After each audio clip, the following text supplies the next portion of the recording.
एक मिस्र की महिला की पुलिस के साथ झड़प हो गई। ये तस्वीरें देखिए। पुलिस के मुताबिक महिला ने टैक्सी ड्राइवर पर चाकू से हमला किया। ये वही महिला है, ये मिस्र की रहने वाली है, इजिप्ट की।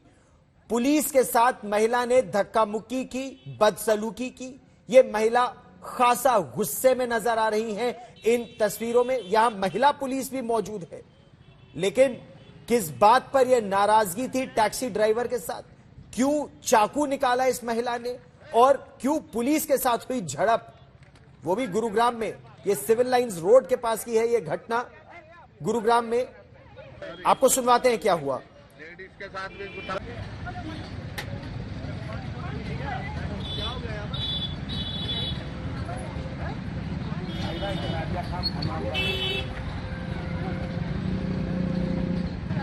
क्या हो रहा है वहां पे? ड्राइवर के साथ कोई विवाद हुआ। मिस्र की इस महिला ने अपना चाकू निकाल लिया और उसके बाद जब पुलिस आई तो पुलिस के साथ भी, जैसा आप इन तस्वीरों में देख सकते हैं, झड़प हुई, धक्का मुक्की हुई। पुलिस अभी इस मामले की तफ्तीश कर रही है। और बड़ी खबर इस समय आ रही है बेंगलोर से। हिजाब मामले में आज कर्नाटक हाईकोर्ट में इस समय सुनवाई हो रही है, लेकिन कोर्ट के बाहर भी लड़ाई जारी है। कर्नाटक के स्कूल से उठा विवाद तूफान उत्तर प्रदेश में भी उथल पुथल मचा रहा है। अब तो हिजाब पर हिंदू मुसलमान होने लगा है और बयानों के तीर तेजी से चलाए जा रहे हैं। तो अदालत में क्या हो रहा है हम आपको वो भी बताएंगे, कर्नाटक की सड़कों में और स्कूलों में क्या हो रहा है वो भी आपको बताएंगे, लेकिन उससे पहले देखिए ये रिपोर्ट।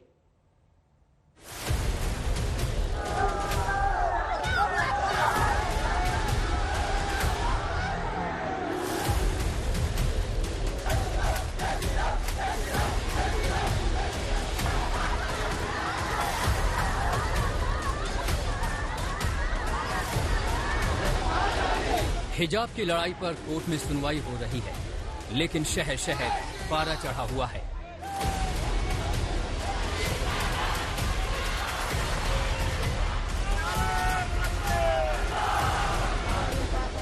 कर्नाटक में स्कूल के दूसरे दिन भी हिजाब पर रोक बनी रही।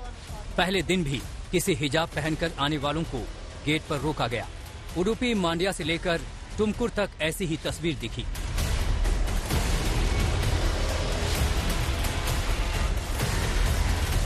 शिमोगा में कुछ छात्राएं हिजाब लगाकर परीक्षा देने पहुंची। विरोध हुआ तो सभी ने परीक्षा छोड़ हिजाब को तरजीह दी। This issue, CFI is involved, and they are doing it for the politics. So it was said by me the first day only. So it is proving yesterday what they have moved to the court. It is proving that that is a issue. Udupi के school से निकला हिजाब विवाद कर्नाटक से बाहर भी फैल गया। आज मध्य प्रदेश के दतिया में कुछ छात्राएं हिजाब पहनकर कॉलेज पहुंची तो कोहराम मच गया।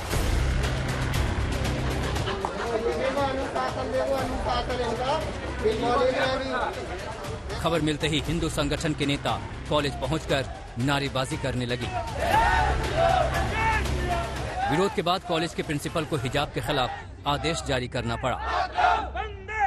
उग्र आंदोलन करेंगे। उग्र आंदोलन के साथ अगले दिन से सभी छात्र भगवा वस्त्र धारण करके आएंगे और जो हमारे नागा साधु की बनने की दीक्षा ले चुके हैं छात्र, वो नागा वेश में इधर आएंगे। उसके बाद समाज या प्रशासन हमें उत्तरदायित्व ना ठहराए।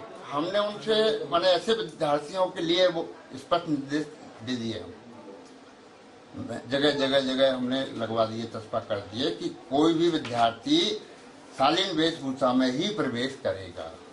हिजाब पहन के नहीं, हाँ, कोई भी इस तरह का लिबास पहन के नहीं आएगा जिसमें हिजाब भी शामिल है।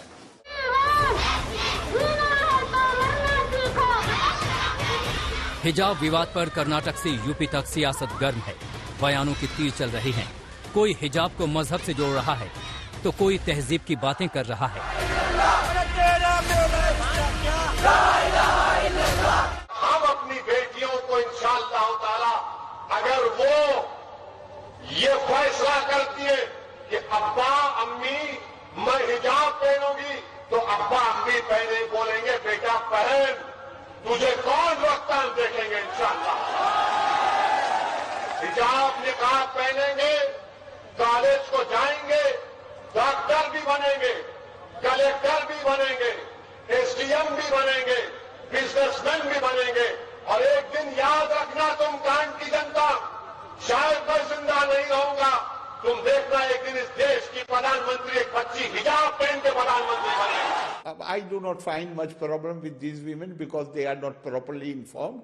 The problem is those people who are instigating it. No, the people who are trying to mount pressure, they are living in 1986.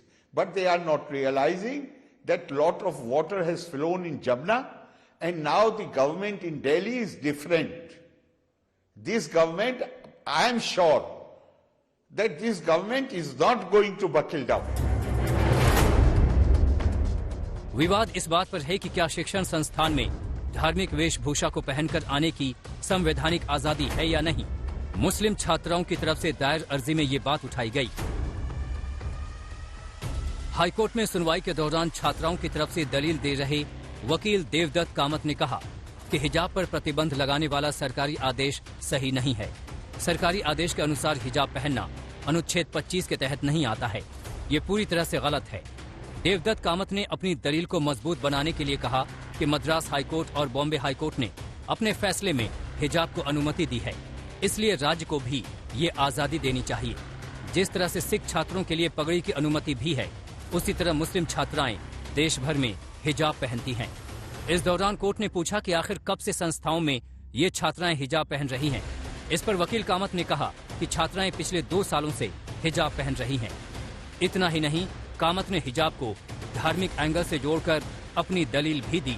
तो इस पर कोर्ट ने पूछा कि क्या कुरान में इसे इस्लाम का हिस्सा बताया गया है।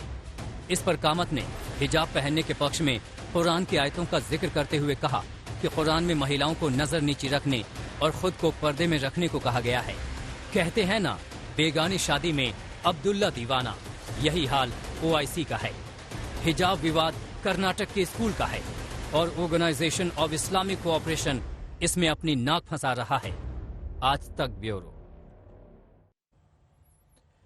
बेगानी शादी में अब्दुल्ला दीवाना, और यही बात केंद्रीय मंत्री मुख्तार अब्बास नकवी ने भी कही है। उन्होंने इस्लामिक सहयोग संगठन OIC, organisation of Islamic cooperation के हिजाब वाले बयान पर कड़ी प्रतिक्रिया दी है। नकवी ने कहा है कि हिंदुस्तान में सभी धर्मों को स्वतंत्रता दी जाती है, सभी धर्म के अनुयायी सम्मान के साथ सुखी तरीके से, महफूज और मजबूती से रह रहे हैं। सुनिए सर, अब ये मुद्दा गहराता जा रहा है। OIC जो कि इस्लामिक सहयोग संगठन है, उसकी तरफ से कहा गया कि भारत इसमें मुस्लिम जो है उनकी सुरक्षा सुरक्षित करे, साथ ही संयुक्त राष्ट्र संघ को भी लेकर के कहा। पहली बात, हिंदुस्तान में हिजाब की भी इजाजत है और हमारे देश के संविधान और संस्कृति की भी हिफाजत है। हमारा देश जो है वो अगर सह अस्तित्व के साथ चल रहा है, एक भारत श्रेष्ठ भारत के रास्ते पे चल रहा है, तो उसका मुख्य कारण है कि हमारा धर्म ग्रंथ संविधान है।